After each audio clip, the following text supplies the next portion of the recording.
বক্তব্য রাখবেন ঢাকা 13 আসনের পার্টি ও মানুষের নেতা 10 দলীয় ঐক্যের মনোনীত প্রার্থী বাংলাদেশ খেলাফত মজলিসের মহামান্য আমির আল্লামা মামুনুল হক। আল্লামা মামুনুল হক।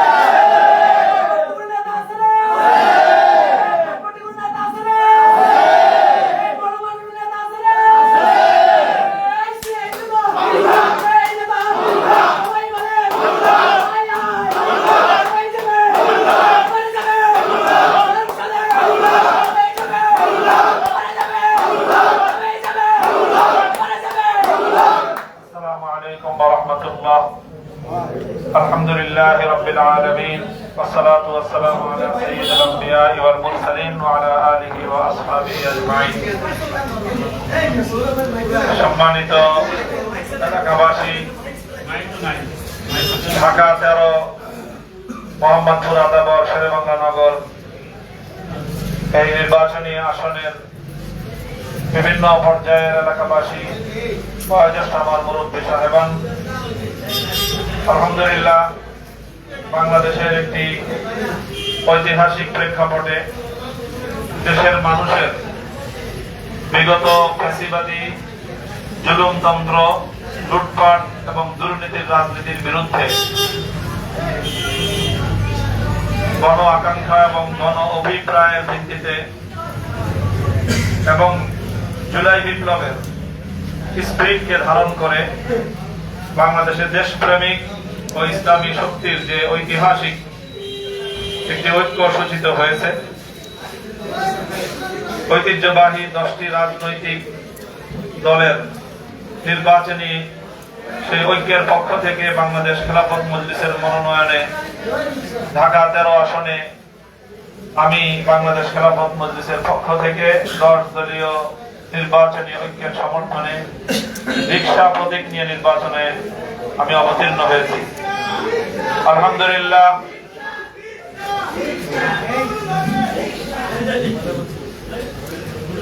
আমি আশা করছি যে ইনশাআল্লাহ এবারের যে নির্বাচন, এই নির্বাচনটা অতীতের যে কোনো নির্বাচনের চেয়ে একটু ব্যতিক্রম দুটি কারণে।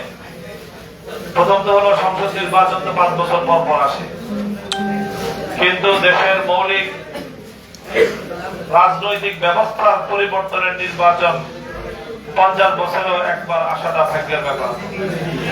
আমরা সেই মহা সৌভাগ্যের আজকে দ্বার প্রান্তে উপনীত।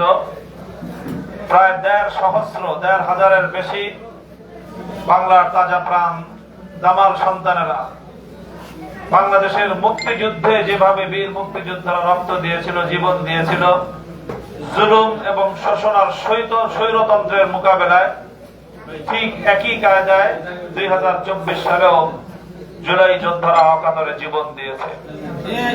তাদের একটাই আকাঙ্ক্ষা ছিল ইনসাফের বাংলাদেশ হবে, বৈষম্যহীন বাংলাদেশ হবে। আমরা যারা জুলাই বিপ্লবকে আমাদের চিন্তা চেতনায় ধারণ করেছি, সেই জুলাই সনদের আইনি ভিত্তি কার্যকর করা, এটা হলো আমাদের এই আসন্ন নির্বাচনের প্রধান এজেন্ডা এবং এটাই হলো আমাদের মুখ্য টার্গেট।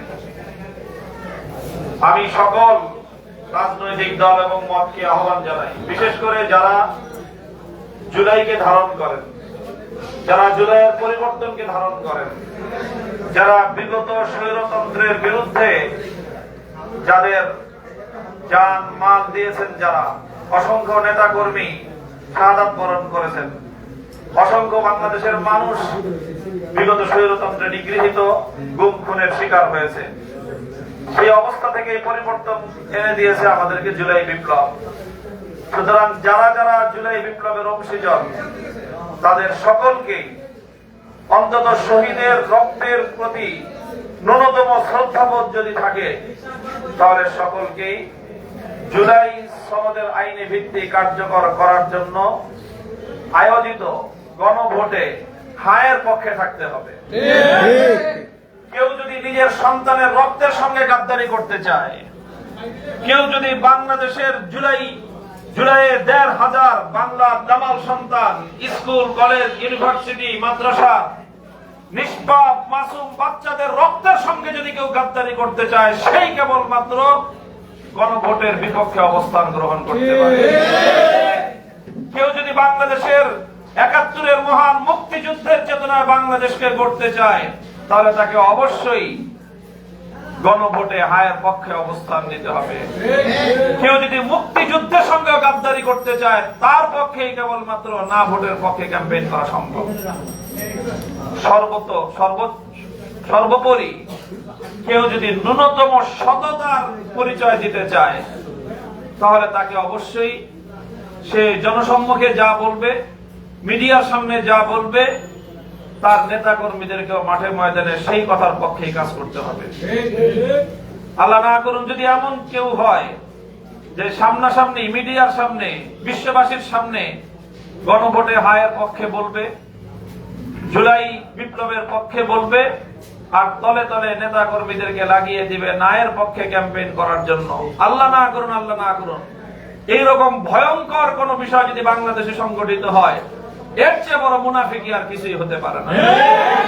রাজনীতি করতে হলে, দেশের মানুষের এবং দেশের দায়িত্ব গ্রহণ করতে হলে এতটুকু সৎ সাহস অন্তত প্রত্যেকের থাকা উচিত, যেটা আমি চিন্তায় ধারণ করব, যেটা আমি বাস্তবায়ন করার প্রত্যয় এবং অঙ্গীকার রাখবো, সেটাই আমি মুখে বলবো, আর যেটা আমি মুখে বলবো সেটাই আমি বাস্তবায়ন করার চেষ্টা করব। এই চেতনা অন্তত প্রতিটি রাজনৈতিক নেতা কর্মীর ন্যূনতম নৈতিকতা হওয়া উচিত। কাজে আজ আমি দ্ব্যর্থহীন ভাষায় বলছি, আমার ঐক্য বাংলাদেশে আজ জুলাই বিপ্লবের চেতনাকে কেন্দ্র করে, যারা জুলাই বিপ্লবকে ধারণ করে তাদের সাথে আমি ঐক্যবদ্ধ। যারা জুলাই বিপ্লবের চেতনার সঙ্গে গাদ্দারি করতে চায়, তাদের সঙ্গে আমি সর্বতভাবে চূড়ান্ত ভাবে তাদের বিরুদ্ধে আমি আমার যা কিছু আছে তাই নিয়ে আমরা তাদের বিরুদ্ধে রুখে দাঁড়ানোর চেষ্টা করব। কাজেই রাজনীতি শেষ হয়ে যায়নি, নির্বাচনও হয়ে যায়নি, নির্বাচনের পরেও এটা পগার পার হয়ে যায়নি, এখনো গন্তব্য বহুদূর। কাজে আমি সংশ্লিষ্ট সবাইকে বলবো, এই দেশ নিয়ে, এই জাতিকে নিয়ে যদি সুন্দরভাবে ক্রাইসিস মোকাবেলা করে দেশকে যদি সামনের দিকে অগ্রসর হয়ে নিয়ে যেতে হয়, অগ্রসর করতে হয়, জুলাইয়ের স্পিরিটের ব্যাপারে কোন ধরনের দ্বিধা দ্বন্দ্ব অস্পষ্টতা রাখা কারো জন্যই দেশের জন্য মঙ্গলজনক হবে না।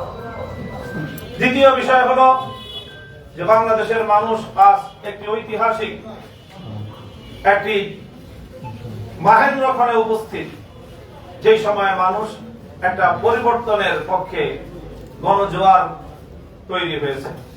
মানুষ বিগত লুটেরা, দুর্নীতি, চাঁদাবাজি, সন্ত্রাসবাদ, এক কথায় দুর্বৃত্ত করার যে রাজনীতি ছিল বাংলাদেশে দীর্ঘদিন ধরে, সেই দুর্বৃত্ত করার রাজনীতির করাল গ্রাস থেকে বাংলার মানুষ আজ মুক্তি চাচ্ছে।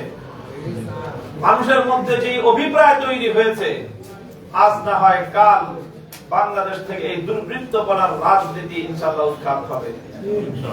1971 মুক্তিযুদ্ধ একদিনে হয়নি, 52 ভাষা আন্দোলন, 54 যুক্ত ফ্রন্ট, 66 6 দফা, 69 গণ অভ্যুত্থান, 70 জাতীয় নির্বাচনের মধ্য দিয়ে 71 মহান মুক্তিযুদ্ধ এবং বাংলাদেশের স্বাধীনতা অর্জন হয়েছে। মনে রাখতে হবে, পরিষ্কার একটা ওই স্বাধীনতার একটা রেখা তৈরি হয়েছিল 47 সাল থেকে, সেটা 71 গিয়ে সফলতা লাভ করেছে চূড়ান্ত ভাবে। বাংলাদেশের মানুষ দুর্বৃত্ত করার রাজনীতি থেকে মুক্তি চাচ্ছে, এটা ছাত্র জনতা চাচ্ছে। প্রত্যেকটি নাগরিকের মধ্যে আজ এই অভিপ্রায়, এই চিন্তা, তাদের এই বাসনা, এটা তীব্র আকার ধারণ করেছে। যারাই রাজনীতি করতে চান, আমি সকলকে অনুরোধ করব, দুর্বৃত্তপনার এই কালচার থেকে বের হয়ে আসেন। মাস্তানি, সন্ত্রাসী আর লাঠিয়াল দিয়ে, অস্ত্রবাদদেরকে দিয়ে মানুষের মধ্যে ভীতি প্রদর্শন করে গণরায়কে চিন্তাই করবেন, একবার দুইবার করতে পারবেন, কিন্তু বারবার তুমি ঘুঘু ধান খেয়ে যাবা, সেটা কিন্তু বাংলার মানুষ আর সহ্য করবে না। কাজেই যদি দেশের মানুষের ইচ্ছা এবং অভিপ্রায়ের বিপক্ষে দুর্বৃত্তপনার মাধ্যমে গণরায়কে ছিনতাই করার দুর্বিষণ দিয়ে কেউ করে থাকে, আমি তাদের হিতাকাঙ্ক্ষী হিসাবে পরামর্শ দিব, এই অশুভ চিন্তা থেকে বের হয়ে আসুন। জনগণের যে অভিপ্রায়, দুর্বৃত্ত রাজনীতি থেকে বাংলাদেশটাকে মানুষ মুক্ত করতে চায়। ইনশাআল্লাহ আমরা প্রতিশ্রুতি দিয়েছি, আমি অঙ্গীকার করছি আমি যে আমি অথবা আমার চৌহদ্দিতে কোন সন্ত্রাসী, কোন চাঁদাবাজ, গণমানুষের ইচ্ছা এবং অভিপ্রায়ের বিরুদ্ধে বেশি শক্তি প্রয়োগকারী কোন অপশক্তি আমার রাজনীতির সঙ্গে যুক্ত হতে পারবে না। আমি অন্তত ঢাকার 13 আসনের প্রত্যেক সংসদ সদস্য প্রার্থীকে বলবো, এই সন্ত্রাসীদেরকে নিয়ে যারা অস্ত্রের বলে কথা বলে, পেশি শক্তির বলে মানুষকে ভয় পাইয়ে যারা আধিপত্য প্রতিষ্ঠা করতে চায়, দুর্বৃত্তপনা রাজনীতি যাদের ইতিহাস এবং যাদের কালচার, ওই সকল চিহ্নিত সন্ত্রাসীদেরকে সঙ্গে নিয়ে কেউ নির্বাচনী ক্যাম্পেইনে নামবেন না। এরপরে সৎ মানুষ, ভালো মানুষ, নিরীহ মানুষ, সৎ সাধারণ নাগরিকদেরকে নিয়ে নির্বাচনী ক্যাম্পেইন করি, নির্বাচন করি। এলাকার মানুষ যার পক্ষে মতামত দিবে, তিনি এলাকার নেতৃত্ব দিবেন, সম্মিলিতভাবে সকলে তাকে সহযোগিতা করবে। কিন্তু দুর্বৃত্তপনা করে বাংলাদেশে বেশি দিন এই রাজনীতি টিকবে না, ভবিষ্যৎবাণী করে দিলাম। সম্মানিত আমার সকল এলাকাবাসী, আজকে এই মুহূর্তে আমরা 31 নং ওয়ার্ডে আগামী সংসদ নির্বাচনকে কেন্দ্র করে 10 দলীয় নির্বাচনী ঐক্য এবং রিকশা মার্কার যেই কার্যক্রম পরিচালনা করার জন্য নির্বাচন কমিশনের পক্ষ থেকে বেঁধে দেওয়া যে নীতিমালা, যে সীমারেখা, তারই মধ্যে থেকে ওয়ার্ড ভিত্তিক একটি করে অফিস পরিচালনা করার সীমারেখা আছে। সেই সীমারেখার মধ্যে থেকে আজকে আমরা 31 নং ওয়ার্ডের এই অফিসের কার্যক্রম উদ্বোধন ঘোষণা করছি। ইনশাআল্লাহ দোয়ার মাধ্যমে এখন এই অফিসের কার্যক্রম উদ্বোধন হবে। 31 নং ওয়ার্ডের সকল ভাই বোনদেরকে আমার উদাত্ত আহ্বান যে ইনশাআল্লাহ আপনারা এখানে কার্যক্রম পরিচালনা করবেন। আমাদের আইডিওলজি মানুষের কাছে আমরা তুলে ধরবো, আমাদের ইশতেহার আমরা তুলে ধরবো, জনগণের কাছে আমাদের ইচ্ছা অভিপ্রায়ের কথা আমরা বলবো, আমাদের অঙ্গীকারের কথা বলবো এবং আমাদের সক্ষমতার কথা আমরা বলবো। আমি আশা করি মোহাম্মদপুরের মাটি ও মানুষ অনেক সচেতন। ঢাকার অন্যান্য যে কোনো অঞ্চল থেকে এলাকার মানুষ শিক্ষা, সভ্যতা, ভদ্রতা সর্বদিক থেকে ঐতিহ্যের ধারক। এই এলাকার মানুষ দীর্ঘদিন ধরে তাদের একটা ইচ্ছা যে এলাকার মানুষের মধ্য থেকেই কোন দায়িত্বশীল এই এলাকার প্রতিনিধিত্ব করুন। মূলত এই এলাকার মানুষের এই আকাঙ্ক্ষা পূরণ করার জন্যই এই এলাকার 40 বছরের অধিবাসী আমি এই এলাকার মানুষের প্রতিনিধিত্ব করার জন্য নিজেকে উপস্থাপন করেছি। আমি আশা করি ইনশাআল্লাহ এলাকার মানুষের সেই স্বপ্ন আমি পূরণ করতে সক্ষম হব। আল্লাহর কাছে সাহায্য চাই। আপনাদের সকলের কাছে আমি সুপরামর্শ এবং সহযোগিতা প্রত্যাশা করছি। ওয়া আখিরু দাওয়ানা আলহামদুলিল্লাহি রাব্বিল আলামিন। সুবহানাল্লাহি ওয়া বিহামদিহি সুবহানাল্লাহিল আযীম। اللهم صل على محمد وعلى آل محمد كما صليت على إبراهيم وعلى آل إبراهيم إنك حميد مجيد يا حي يا قيوم برحمتك نستغيث أصلح لنا شأننا كله ولا تكلنا إلى أنفسنا طرفة عين يا الله إله العالمين يا الله আমরা আপনার সৃষ্টি মানুষের সেবা করার উদ্দেশ্যে আয় আল্লাহ এলাকার শান্তি, নিরাপত্তা, সমৃদ্ধির লক্ষ্য নিয়ে, দেশের উন্নয়ন, জাতির উন্নয়ন, জাতির খেদমতের লক্ষ্য নিয়ে আয় আল্লাহ আমরা নির্বাচনে অবতীর্ণ হয়েছি, প্রতিদ্বন্দ্বিতায় নেমেছি।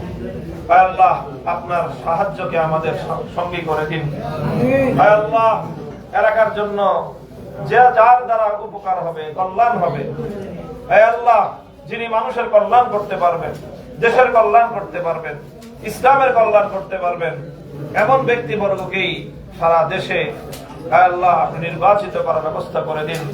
মানুষের অন্তরগুলোকে তাদের দিকে আপনি ঝুঁকিয়ে দিন।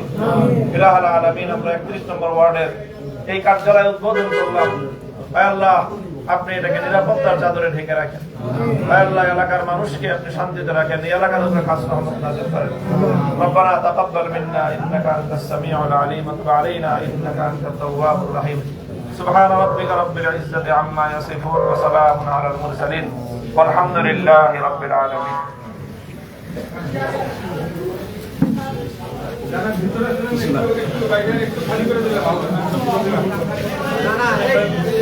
বাইরে একটু ব্যবস্থা আছে